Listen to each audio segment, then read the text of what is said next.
Now, Timmy Television asked the question, who win the fight, Ghost Rider or the Horseman of Death? And I believe that's what you were saying when you sent me that. Now, when going with the Horseman of Death, I have to go with a version of the Horseman of Death that I know actually has abilities and can fight and all that stuff.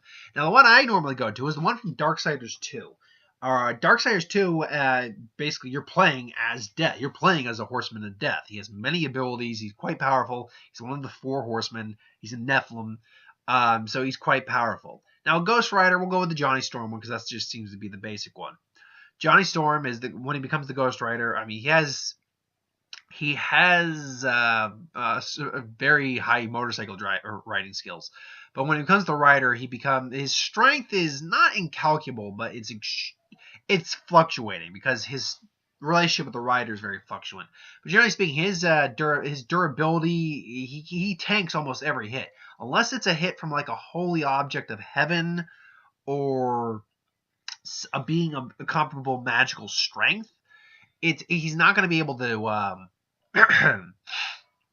He's not going to be able to do much against him. Someone's not going to be able to do much against him. Physically speaking, he's also like he can go toe to toe with individuals of high strength, no problem. But his main abilities come from the fact that he's the spirit of vengeance. He's a flaming skull. He can manipulate the hellfire, which burns not just your flesh but your soul. He can mentally command his motorcycle to come to him. He's got his chains, which he can manipulate magically and just extend and ignite and everything like that. Of course, the penance stare, which burns individuals' souls and inflicts all the pain they've done on them. Now, that does not work on an individual who does not have a soul, which we're going to beg the question whether Death has a soul or not in just a little bit. And I believe he can increase his size. I remember that. It's basically Step by Doctor Strange that when the rider and him are in perfect sync, the rider's powers are on the level of a deity. So the rider is no joke to deal with. The rider, however, can be exorcised as well. He can be hurt by highly holy objects, or just holy objects. He can't really be killed, but he could be sealed away. Hence why he possesses individuals. Now, Death in Darksiders is a bit more interesting. Death, he's stopping like biblical, like Nephilim, corruption, all that. Or he fights angels at one point. It's a really cool game. I still haven't finished it. I got it years ago. But we'll call him a man. He's a male individual because he has a male voice. He's shirtless and he seems to be male. A male individual somewhere in the neighborhood of, like, I want to say 6 to 7 feet tall, highly muscular. He's got the body of a demigod basically. And he's got the strength comparison of a demigod as well. So his main weapon of use, and he's got a mask over his face that looks like it's made of bone, very greasy back hair. He's got kind of a British voice, like almost like a kind of Jeremy Irons voice a little bit. Excuse me.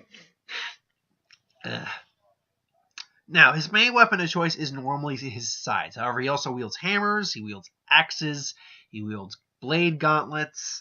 I think there's another one I'm forgetting. Hammers, blade gauntlets, scythes.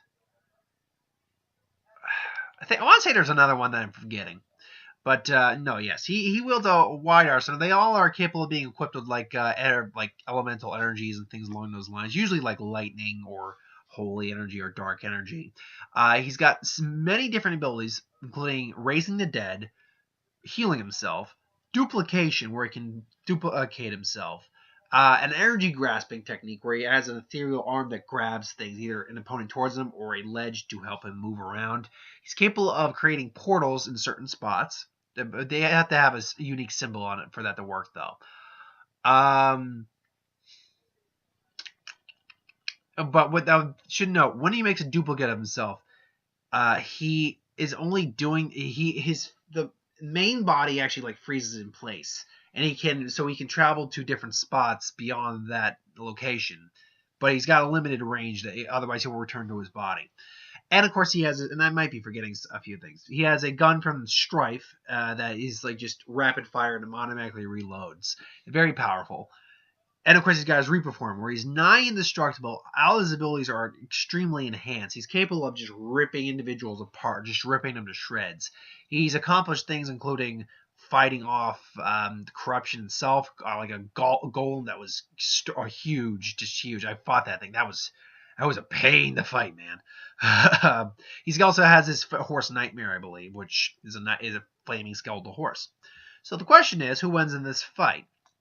Well, let's say Ghost Rider. Let's say it's near the apocalypse. Death shows up, and the Ghost Rider comes to face him. They have a brief exchange, and they fight. And fight's gonna break down. Maybe Death starts, pulls out his gun first off, just do. Ghost Rider changes, blocking him. He starts charging at him. Death's on his horse, and Death pulls out a scythe, and they just come in, chain and scythe clash, ching, and they go back and forth. He starts cutting the chains up. The chains keep coming, ching, ching, ching, ching, ching, ching. Starts summoning armies of the dead. Comes in, then slices Ghost Rider. Ghost Rider's in pain, but he's overall fine. Just reattach himself, just backhands Death. Death goes flying, but Death then just rights himself up again, just switches from sides to claw gauntlets, charges and fast. They just have a dual, just fast fight, because that's how the claw gauntlet fighting style works with him. Is they just going fast cuts. Ghost Rider's trying to block, block. Summons Hellfire. Death gets out of the way, because even as Death, he's a Nephilim, so he's not technically a demon. He's a different thing entirely. He's technically a demon, but he's not at the same time. It's very confusing. It's very biblical crap that I'm not a Bible reader. I'm admitting that right now. So that goes on, and he's avoiding the Hellfire. Ghost Rider just summoning the Hellfire. He starts growing in size, like and then they try to go at each other again. This time he goes into full Reaper mode. Cuts down the large Ghost Rider. Ghost Rider, he's in pain, but he's still, he just reforms again. But he's still not happy. All of a sudden he feels a pull. He sees Death is still in Reaper form, mind you. Now, I don't know if he can use those abilities in Reaper form. I'm going to guess no, but for the sake of this fight and for cool scenarios, we're going to pulls him in and just skewers him and cuts him in half, and then he disperses out of Reaper form. And he's just like, then he just, looks over, it's like, and then he walks away. However, then he just suddenly hears the just the yell of the Ghost Rider, like, and he just turns around, one to the chains, like grabs him. He's being squeezed, and then Ghost Rider just pulls him on and just has a, now look into my eyes, all that pain, the souls of your victims. And he just starts saying, the Ghost Rider tries to use the pen stare. Now, the question is, would Death, the Horseman of Death, a Nephilim, technically have a soul? I'm not gonna say he does.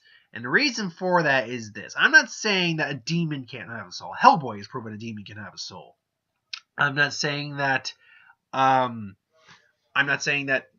like angels probably have a soul, are probably souls in some regard. But I can't say a Nephilim does. And the only reason I say this is because I don't know the concept of how they come into being. The Nephilim. They had to have existed a while before certain elements of time, God, and all that. Well, I mean, not God, but you know what I mean. See, this is a good question for anyone who actually does know maybe like the history of Nephilim and stuff like that. Let me know if they are capable of having a soul. Because if one is, I would put Death in. I haven't finished the game. Maybe that's actually addressed in the game if he had a soul or not. So for the sake of this, I don't think he does. I mean, I think he's fighting generally for the right cause, but I don't think he has a soul. Like we see, like Frankenstein didn't have a soul in I Frankenstein. For spoilers for that movie, it's been out 2 years and it's not very good. Didn't have a soul until the very end, where he did acts that gave him a soul. So it's possible to lose and to gain a soul. But it's very likely to be born without a soul. And hence, Frankenstein was born without a soul. I'm going to guess that the Horsemen were born without souls. And that's going to maybe, Ghost Rider's going to be, and then, Death just whistles and his horse comes in to try to run Ghost Rider down. Ghost Rider grabs the horse and then just says, "This is over," and then just incinerates the lot with Hellfire, and there's your ending. I think Ghost Rider wins this. And I say Ghost Rider wins this, not because his pen stare would work. I don't think the pen stare would work on Death. But because Death doesn't have anything to actually put and keep Ghost Rider down, he is powerful. He is very powerful, and he would injure Ghost Rider. Ghost Rider is capable of being injured. That's not a issue at all. But he has got nothing that's going to actually cause a debilitating injury that's going to permanently or seriously injure him. Most of his injuries are just going to heal pretty quickly, and even the ones that don't heal quickly will still heal. Because Death is not a holy figure, he has no real method of killing Ghost Rider or even putting him down to the point where he wins the fight. But Ghost Rider, on the other hand, does. Ghost Rider's still got other Hellfire, particularly. That is something that I don't believe, unless Death was born out of Hellfire, which I don't know his actual backstory, despite playing the game. So maybe he was, and maybe I got that wrong. But even if that were the case, I would still probably give this to Ghost Rider, simply because Ghost Rider's got the durability and abilities to outlast Death more than Death does more than Death does over Ghost Rider. Now, what is the percentage on that? Oh. I guess the question is there any scenario where I see Death winning?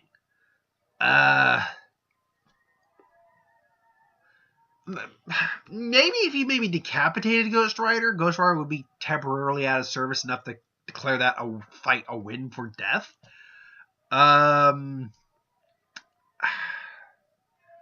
I don't know. It's difficult. I'll go 85% for Ghost Rider, but it's 15% for Death. Let me know if you think differently, though. If you know some things about Death, like the history of Nephilim, whether they have souls, if Death has something that could actually put Ghost Rider down, or tip the battle more in his favor, please let me know. Put in the comments below. Thanks for watching. I hope you enjoyed. Like, comment, share, subscribe. As always, if you want us to review something, put in the comments below. Let us know. We'll do a review of it at some point. If you have ideas for who would win, Star Wars, Superhero, Magic, What If, anything I do in the channel, put that in the comments below as well. I'll get to it at some point. Who would win will be tomorrow. Magic videos throughout the week, too, because the Rivals of Ixalan spoilers start tomorrow. And on Tuesday or Wednesday, or one or the other. One or the other. That's pretty much what I just said. I'll have my best of the year, plus the box office video I was talking about. Which studio came ahead, which studio was the most profitable. Anyway, thanks for watching. Hope you enjoyed. Now, I'll see you